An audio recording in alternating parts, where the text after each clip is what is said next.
Tumagot si Batangas 1st District Representative Leandro Leviste sa sinabi ni Assistant Ombudsman Miko Clabano na hindi anya ipinakita ng kongresista sa Ombudsman ang buong Cabral files.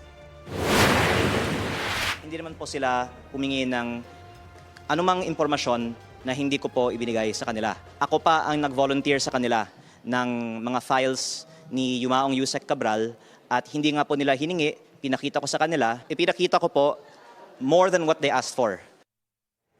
Nauna kasing sinabi ni Clavano na limitadong bahagi lang ng mga dokumento mula kay dating DPWH Undersecretary Maria Catalina Cabral ang ipinakita ni Leviste.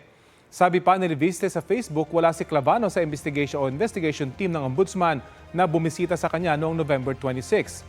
Kung may duda raw si Clavano sa kredibilidad ng mga may soft copy ng Cabral files, sinabi ni Leviste na pwedeng ikumpara ang mga dokumentong hawak niya sa kopyang meron din ng DPWH, Ombudsman, at iba pang nag-iimbestiga sa issue sa flood control projects.